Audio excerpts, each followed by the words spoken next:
normally teachers in the classroom teach as if there's one size fits all.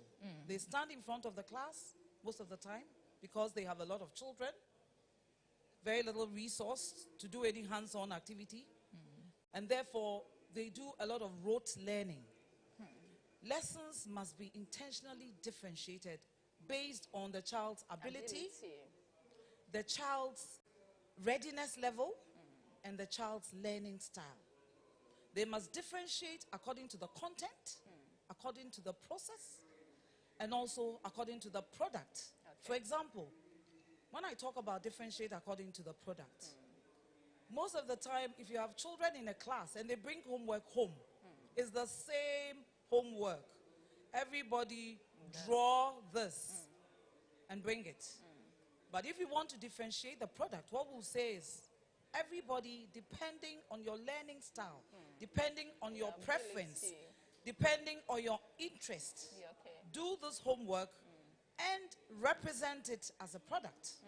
So you can have somebody drawing it, you can have somebody writing a narration of a poem, you can have somebody videoing themselves and speaking to it, and so you get the various products. That's what I mean when I say differentiate the products. And ability, our children are not the same. We have some that are higher gifted, or we have higher ability gifted or talented children. We have the average children. Yet we teach as if all the children are the same, and that's where the problem is. Once again, the classroom. I'm going to start basically from the classroom. In the classroom, the classroom environment, is it a safe space for our children? Are the children free to make mistakes? When we make mistakes, when I used to teach, I used to tell my children, in this space, there is nothing like a mistake. Whatever answer, whether you think it's right or it's wrong, we will discuss it. Why is it wrong? If, as children, you know that sometimes when somebody gives a wrong answer, then somebody starts giggling. In my class, those things don't happen. You giggle, I'll take a stand, look at you, and that'll be the last time you giggle when somebody gives a wrong answer, because it's not warranted. And these are the little subtle things that happen in our learning spaces that does not make the girl child, who's already not that confident, even less confident. Still in the classroom, assessment. How do we do assessments? Are assessments meaningful? Are they useful? Sometimes teachers pride themselves on certain very difficult tests. Tests that children don't know the answers for. And it's like a trick question.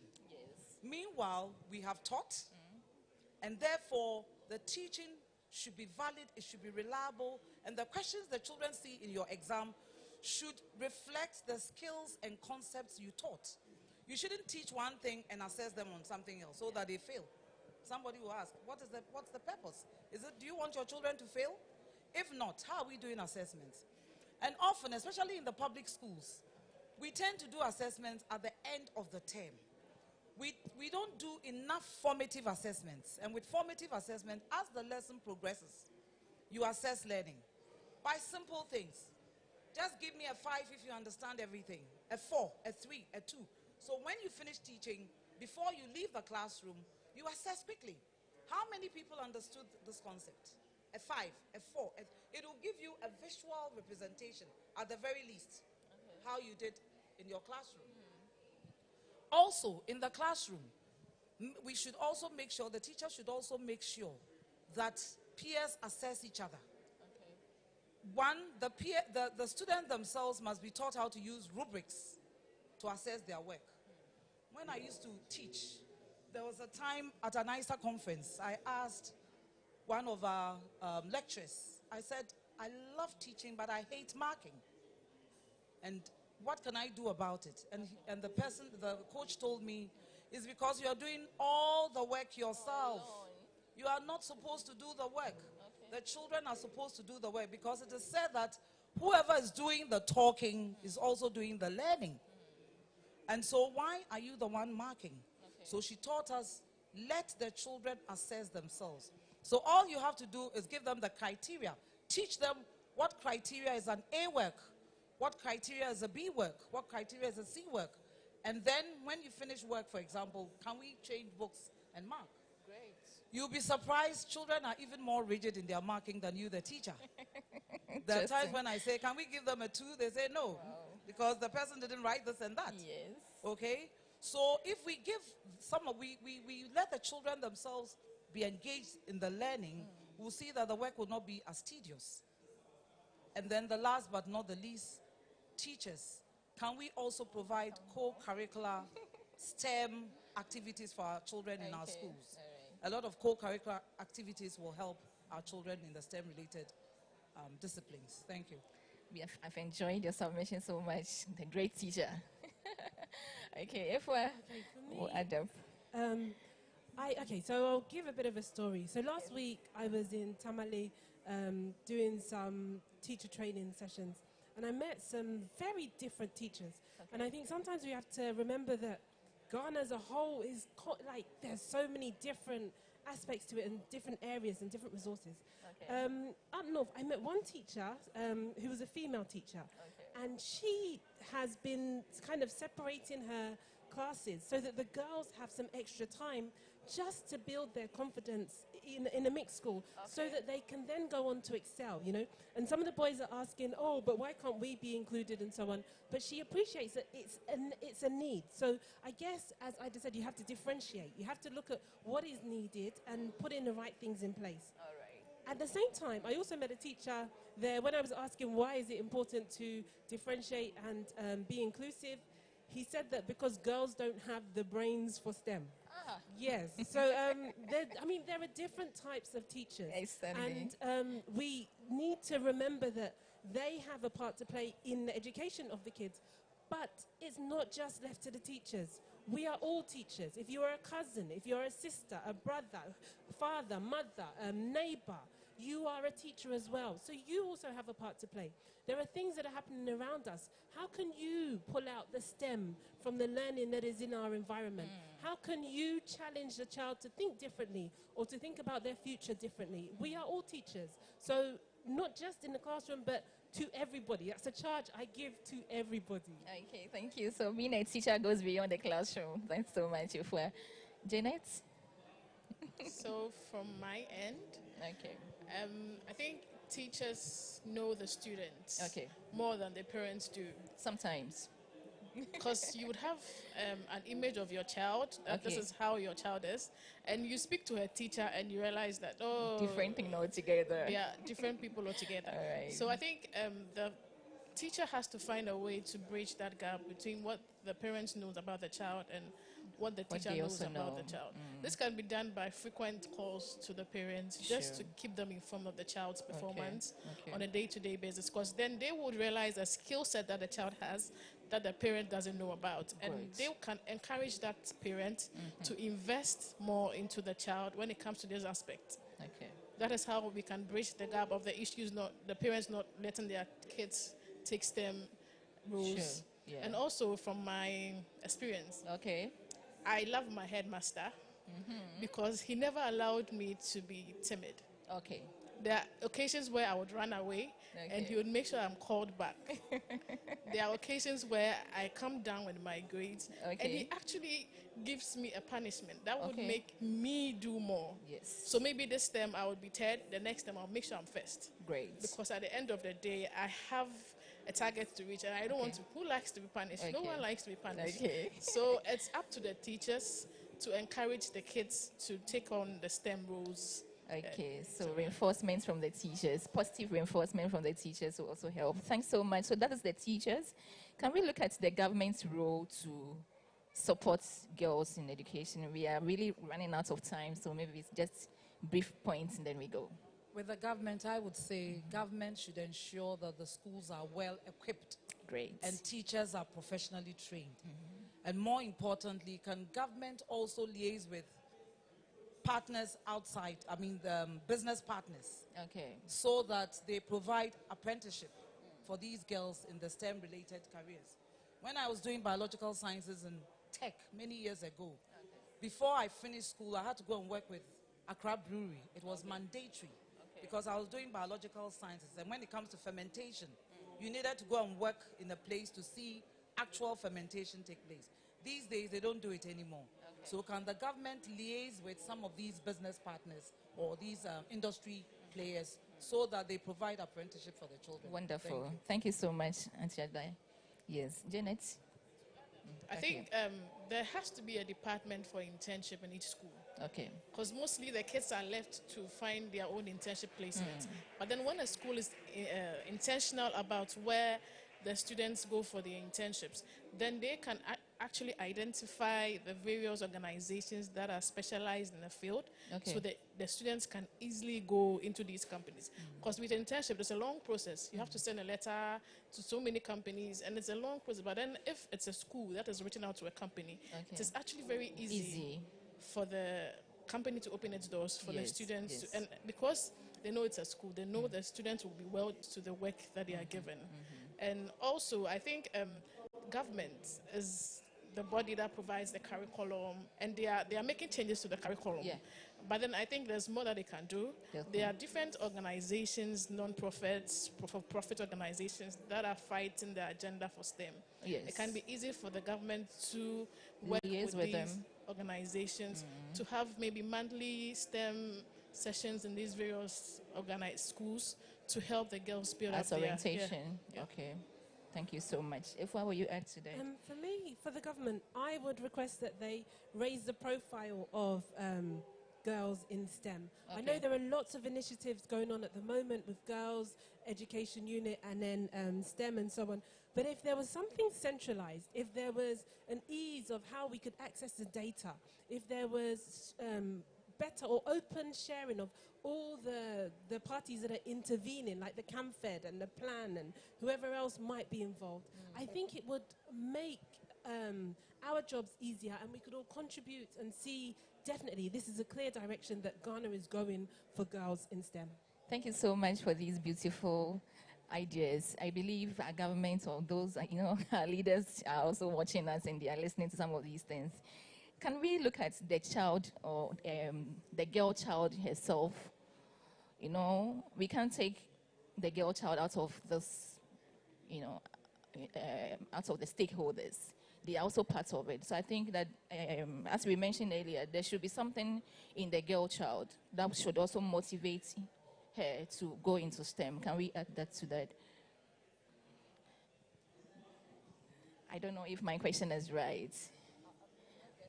The girl child being, yes, should do, because I think, like we said, there will be challenges all around. We can't have the support of all these stakeholders, but in the midst of them all, the child should also do something to support her intention to go into STEM. I think there aren't any difference between the girl child and the boy child. Anyway, they all have this. They are all kids from the very onset. Okay. The difference is that the boy tend to be inquisitive. Okay. So he is forceful when he wants something from the parents. And then the girls tend to be, me mommy say mommy Okay. But then when you show your parents the value, Okay. they would actually get you what you want. All right. Right now, my sister is forcing her parents to buy her a laptop. Okay. And it's because she wants to be an Android developer. Great. So what I would say to the girl child is, if you've identified something that you want to do, tell your parents. If your parents say no, tell your teacher. Because then your teacher can easily talk to your parents to get your parents to understand. And if you have an elder sibling, tell your elder sibling. Because they would actually push Understand you more. and then push for you than keeping it to yourself and in the long run saying, my mother said I shouldn't do it, so you didn't do it. Great. Thank you so much. Before we come to Aida. Okay, so for me, I would give two bits of advice. I would say that the girl child should be open-minded. So I've spoken to a lot of students and they come in because they're a science student, they're going to do medicine.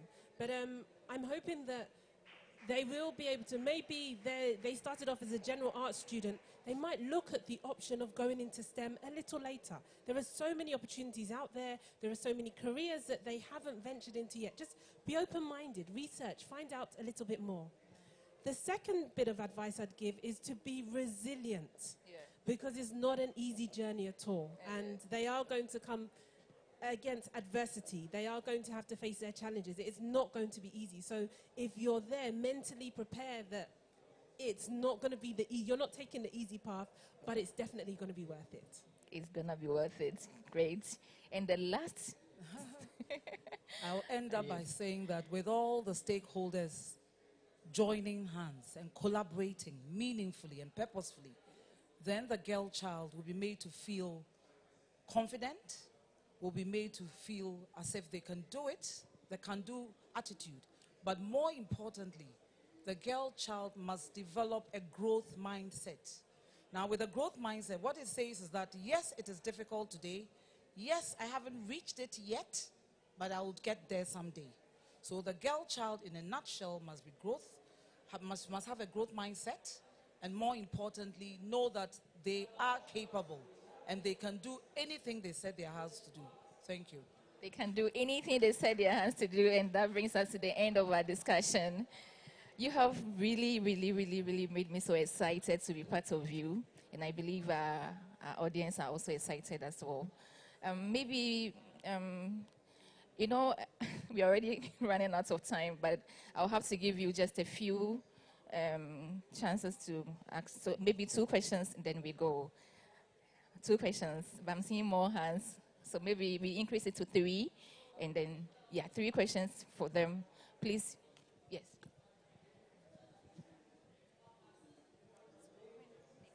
Yeah, my name is Victor.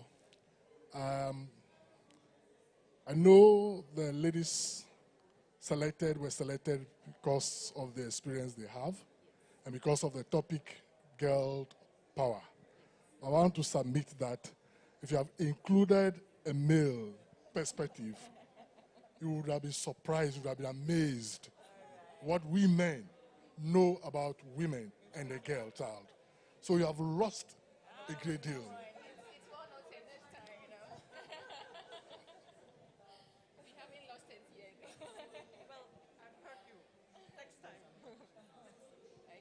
Hello, should I say my name or? My name is Bridget, and I have a mentoring program for young girls. So this is very interesting for me.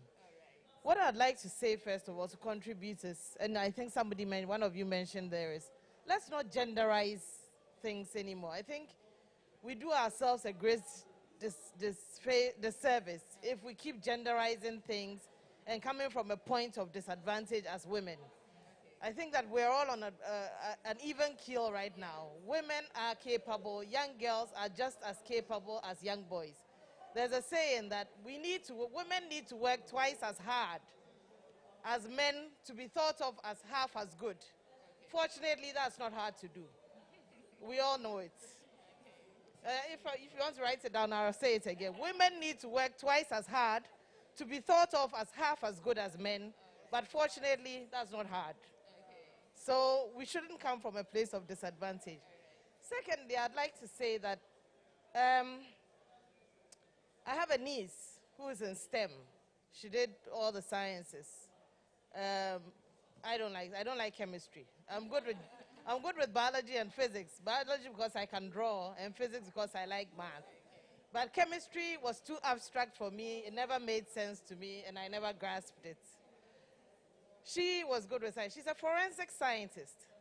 But she stuck out there because her skill, if you like, is probably not as required here. But we can make it required. So sometimes, yes, the girls go into STEM. I have a business idea that I need an IT person, and maybe I should be talking to you, that actually helps women with domestic work. And it does need an app for that area, which will be using women's skills to do. So whilst it's STEM and it's science, it is going to work in a home to help women make their lives easier. So then it doesn't remain STEM anymore. So let's continue to use whatever abilities that our girls have to think STEM into making women's lives easier. Thank you very much. Thank you so much for the contribution. Thank you very much. My name is Nathaniel Nunana. So my question is, I believe that boys and girls were created with the same skills and ability. But it's just the mindset that has made the girl child feel so inferior when it comes to STEM. So in the quest to raise the girl child's mindset to be able to believe they could excel when it comes to STEM, how do we ensure that the boy child doesn't feel that we are considering the female child to be more important than them? I think that's a very good question. And also to the contributor who said that we've left the men out. Very, very good importance. We cannot afford to leave 50% of the population out. If I give an example, the founder of the school that I head is a man. His name is Tommy Lube. He's the biggest feminist, except for my husband, the biggest feminist that I know. I mean, he understands the importance of girls' education, and he is a man too. When I was talking about educating parents and bringing them on board, there are fathers, there are mothers as well. So we need to understand that girls in STEM, we have to approach it holistically. We have to work with the boys as well as the girls. But we do need to identify and understand that there is, because of society and because of the way, the stereotypes that girls have been brought up with, there is a shortfall, and there is something that we have to do differently in order to achieve the same results. And let me give an example. Only, I think last week or the week before, there was a National Science and Maths quiz, okay, and from history, girls haven't won it. Something is wrong. We have to address it some way, somehow. Now, if we put an intervention in to try and get girls to at least just be on that level playing field, I hope that we're not going to have questions from where is the support for boys as well. Because on the whole, yes, the boys and the men have been leading STEM. The scientists, most of them are men. Okay, all the people that set the history records are generally men. So we're just trying to bring a bit of equity. Not equality, equity, so that we are on the same level. Yes. Thank you so much, and that has been so beautiful. Last question. You have another question? Oh, wow. No, different person. And that should be the last question for us, because we have already run out of time. I'm Mary. Mary, okay. There's a notion that those who read the sciences, and it's a reality to some extent, they are poorer in society compared to those who read the business and co. They become rich in no time. You're all working for the money. Okay. So how is that problem solved? In a way, but I would say that STEM-related jobs pay more, actually, than non-STEM related jobs. Can you imagine working at Google, for example? Or let's say, anywhere else, your Apple, yeah. Okay, so really, it's the reverse. It's just that we see the money, the business. The person goes to the market, they come, they sell, they come with the cash, so you see it physically. So you get an illusion that jobs that are not STEM related give more money. But really, if a child works through, gets to the highest limit of where they should be in the STEM related field, they'll get more money than the non-related ones. Thank you. Thank you so much, I think. I think I have to add up to... Janet is adding up. So when you asked the question, I said it's good it's a notion and not a truth. Because that's not the reality at all. Okay. The issue is most people in that STEM field tend to live a simpler life. Not because they are poor. They actually appreciate simplicity. That is it. Thank you. Thank you, My question is very simple. Oh, I just want to know we are doing to girl child or the children in the deprived communities. We keep talking about girl child, girl child, girl child. But I see it in town or in urban areas. But when you go to the deprived communities, it's not there. We don't even hear. We don't even see them. So I want to find out whether, I'm sure, I think you all have some organizations. What are you doing to girls in the deprived communities? Because I've taught in a deprived community before, and I tell you, you wouldn't, you will cry if you get there. Now, I'm sure that every company has their corporate social responsibilities. Now, that's why we are here. We are here because we want to make a lot of noise so that somebody in a high authority like the government listens to us. Because you'll bet with me that we can do something in our little ways, but to get it in a big way, we need governmental support. But this is what we do. For our corporate social responsibility, we in GIS, for example, every year we go to a deprived school. We call it Leadership Day. We go there, we interact with the children the whole day. It's from about 7 o'clock to 5 p.m. on one day. And there we go, we teach them leadership skills, we talk about other things. It's not a STEM workshop as such, but we go there, our children go there, go and weed, go and water, go and interact with them, and then we move them to a venue and spend the whole day with them so that at least we can impart something. And so, like I said, we can't do it all. So maybe as corporate social responsibilities of all the organizations, if everybody takes a little and does it, I suppose in time we'll get it all done. Thank you. Thank you so much. Please, I think we have to give my beautiful panel members a very loud applause, because every aspect of our discussion has been tackled and they've done so much, so well. Thank you so much for coming. It's been good having you. Okay. Yes, thanks everyone for coming. And we will now have 2 pitches. Actually, it fits well into the topic we have discussed. It will happen on the main stage, and young people will present their IT ideas in different sectors, and there's a jury who will judge on the best one.